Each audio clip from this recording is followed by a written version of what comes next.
बार फिर से आप सभी का स्वागत है मेरी इस वीडियो में। सो फ्रेंड्स, इस वीडियो में हम लोग पढ़ने वाले हैं क्लास 12 की एक बड़ी इंपॉर्टेंट पोएट्री है जिसका नाम है माय मदर एट 66। इसकी जो पोएटेस है वो है कमला दास।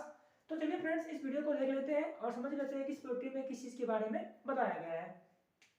तो जैसा कि आप देख सकते हैं, driving from my parents home to Cochin last Friday, यानी कि पोएटिस में अपने आप के बारे में बताती है कि लास्ट फ्राइडे को यानी पिछले शुक्रवार को जब वो अपने पेरेंट्स के होम से यानी कि जब वो अपने माता पिता के घर से ड्राइव करते हुए कोचीन जा रही थी। एक बार फिर समझेंगे, पिछले शुक्रवार को जब पोएटिस कमला दास अपने माता पिता के घर से ड्राइव करते हुए कोचीन जा रही थी, सुबह में उन्होंने देखा I saw my mother beside me. तो ये कह रही है कि मैंने देखा कि मेरे बगल में मेरी माता जी बैठी हुई थी। डज ओपन माउथ, उनका जो मुंह था वह ऊँघते हुए, जैसा कि आप देख सकते हैं मैंने इसकी मीनिंग यहाँ पे लिख दी है। डज ओपन माउथ यानी कि ऊँघते हुए, मुंह का खुला होना। तो जब इन्होंने अपनी माँ को देखा जो इनके बगल में बैठी हुई थी, तो इनकी माँ का मुंह ऊँघते हुए इनकी माँ का मुंह खुल गया था। करेंगे her face ashen like that of a corpse. Her face यानी जो उनका चेहरा था, एसन का मतलब वो पीला पड़ गया था, यानी उसमें जो पीलापन का रंग आ गया था। Like that of a cops, जो कि बिल्कुल एक कॉप्स की तरह यानी मृत शरीर की तरह दिख रहा था, जैसा कि आप यहाँ पे देख ही सकते हैं। तो एक बार और समझ लेते हैं इसको।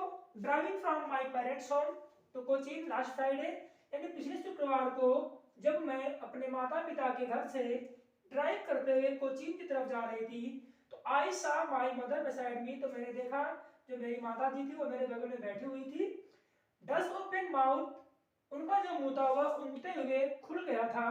हर फेस ऐसे लाइक दैट, और जो उनका चेहरा था वो पीला पड़ गया था जैसे कि कोई मृत शरीर पड़ा हुआ हो। सो फ्रेंड्स देखिए second stanza. Pain and realized, pain का मतलब होता है बहुत ही दर्द के साथ, रियलाइज का मतलब मैंने महसूस किया। कह रहे हैं कि बहुत ही दर्द के साथ मैंने इस बात को महसूस किया।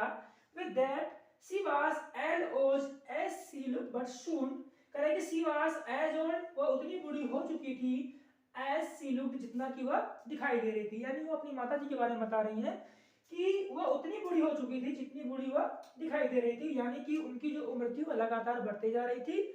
और ये अपनी माता जी के बढ़ती हुई उम्र से परेशान थी, क्योंकि इनको भय था इस बात का कि कहीं ऐसा ना हो कि ये अपनी माता जी से दूर हो जाए, यानी कि इनकी माता जी की डेथ हो जाए। अभी क्या है, पुट दैट थॉट अवे, यानी कि बट सून, लेकिन बहुत जल्द ही, पुट दैट थॉट अवे, मैंने इन विचारों पे विजय प्राप्त कर ली, यानी कि मैंने इन विचारों को खुद से दूर रखा कि मैं इनके बारे में सोचूंगी अब नहीं। चलिए फ्रेंड्स, इसके अगले स्टैंडा को देखते हैं नेक्स्ट। ओके फ्रेंड्स, तो देखिए नेक्स्ट स्टैंडा में क्या कहती है पोएटेस। करेंगे and looked out at young, यानी कि जब वो यात्रा करते हुए आगे की तरफ जा रही थी तो वे बता रहे हैं कि and looked out at young, young का मतलब है जवान, जो नए पेड़ थे, कम उम्र के पेड़ थे, उनके बारे में आया हुआ है। एंड लुक्ड आउट, और मैंने बाहर की तरफ देखा। एट यंग्स का मतलब नए पेड़ों को।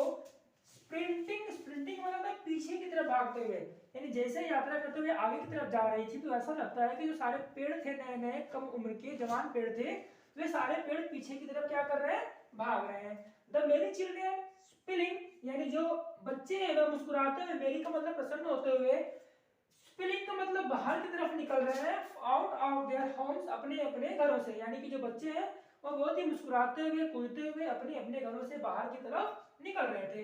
बट आफ्टर द एयरपोर्ट, लेकिन एयरपोर्ट पर सिक्योरिटी चेक होने के बाद, यानी कह रहे हैं कि जब मैं एयरपोर्ट पे पहुंच गई, उसके बाद जब वहां पे सिक्योरिटी का चेकअप हो रहा था, standing a few yards away, तो मैं वहां पे अपनी माता जी से केवल कुछ ही, फ्यू यार्ड्स का मतलब कुछ गज की दूरी, यानी कि मैं अपनी माता जी से कुछ गज की दूरी पर ही खड़ी थी।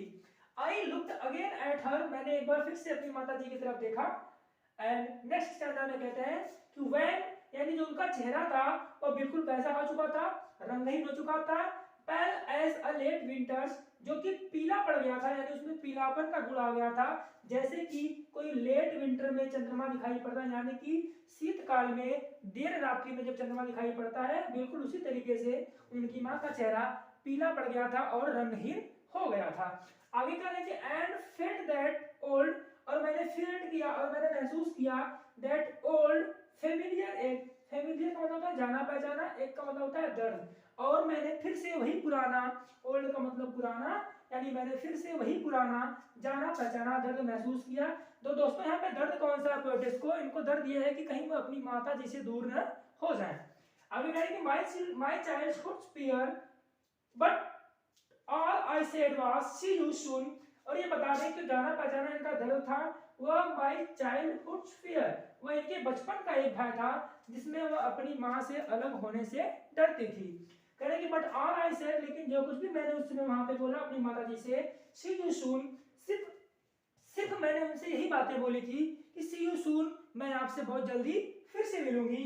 ऑल आई सेड, और जो कुछ भी मैंने वहां पे उनसे कहा था, एंड ऑल आई डिड, और जो मैंने उनसे वहां पे उस समय किया, was smile and dot dot dot, यानी कि सिर्फ मैं अपनी माता जी को देख के मुस्कुराती रही ताकि कहीं उनको इस बात का पता न चले कि मैं इस बात से डरती हूँ कि मेरी माता जी मुझसे क्या हो जाएंगी, दूर हो जाएंगी।